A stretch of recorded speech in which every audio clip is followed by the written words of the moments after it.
வணக்கம். T20 உலகக்கோப்பை cricket போட்டி தொடங்கிய லீக் ஆட்டங்கள் நடைபெற்று வருகிறது. ஒவ்வொரு ஆட்டத்திலும் அனல் பறக்கக்கூடிய வகையிலான சுறுசுறுப்பாக விறுவிறுப்பாக நடைபெற்று வரக்கூடிய நிலையில் இன்றைய ஆட்டம் மிக முக்கியமான ஒரு ஆட்டமாக பார்க்கப்பட்டது. அதாவது தென்னாப்பிரிக்காவுக்கும் ஆப்கானிஸ்தானுக்கும் இடையிலான ஆட்டம் ஒரு த்ரில் வெற்றியை நோக்கி கடைசி கட்டம் வரை யார் வெற்றி பெறப் போகிறார்கள் என்று இரண்டாவது சூப்பர் ஓவர் வரை சென்ற ஆட்டமாக இந்த T20 உலகக்கோப்பை போட்டியில் முதல் முறையாக இந்த போன்று நடந்திருக்கிறது.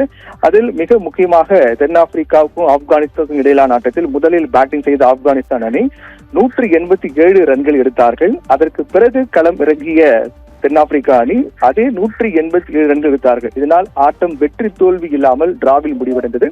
அதற்கு பிறகு வெற்றியை தீர்மானிக்கக்கூடிய வகையில் சூப்பர் ஓவர் வழங்கப்பட்டது. சூப்பர் ஓவரில் யார் அதிக ரன்கள் எடுக்கிறார்கள் என்ற அடிப்படையில் அதை வெற்றி தீர்மானிக்கக்கூடியதாக மாறியது. அப்போது ஆட்டம் விறுவிறுப்பான கட்டத்தை அடைந்தது. யார் வெற்றி பெறப் போகிறார்கள், ஆட்டம் யாருக்கு சாதகமாக வரப்போகிறது என்ற எதிர்பார்ப்பு ஏற்படுத்தியது. அதற்கு பிறகுதான் முதல் சூப்பர் ஓவர் வீசப்பட்ட போது அதில் அந்த சூப்பர் ஓவரில் கூட ஆப்கானிஸ்தான் அணி முதலில் பேட்டிங் செய்தார்கள். அதில் ஆப்கானிஸ்தான் அணி 17 ரன்கள் 6 பாலில் 17 ரன்கள் எடுத்தார்கள். அதற்கு பிறகு 17 ரன்களுக்கு மேல் எடுத்தால் தென்னாப்பிரிக்கா வெற்றி பெறும் என்று எதிர்பார்க்கப்பட்ட நிலையில் சூப்பர் ஓவரிலும் கூட தென்னாப்பிரிக்கா 17 ரன்கள் எடுத்தார்கள். அதாவது ஆப்கானிஸ்தானும் 17 ரன்கள் எடுத்தார்கள், தென்னாப்பிரிக்காவும் 17 ரன்கள் எடுத்தார்கள். இதனால் அந்த சூப்பர் ஓவரிலும் முடிவில்லாமல் டிராவில் முடிவடைந்தது. அதற்கு பிறகுதான் வெற்றியை தீர்மானிக்க இரண்டாவது சூப்பர் ஓவர் வழங்கப்பட்டது. இரண்டாவது சூப்பர் ஓவரில் முதலில் பேட்டிங் செய்த தென்னாப்பிரிக்கா அணி 23 ரன்கள் எடுத்தார்கள். அதிக ரன்களாக பார்க்கப்படும் 23 ரன்கள் எடுத்தார்கள்.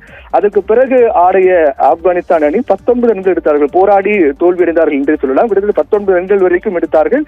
அதனால் இந்த ஆட்டத்தில் தென்னாப்பிரிக்கா அணி வெற்றி பெற்றதாக அறிவிக்கப்பட்டது.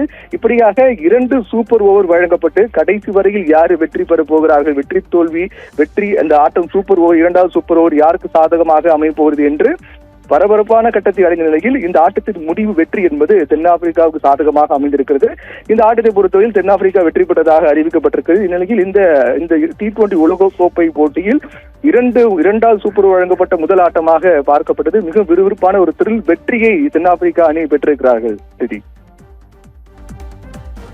விவரங்களுக்கு நன்றி பிரவீன்குமார்.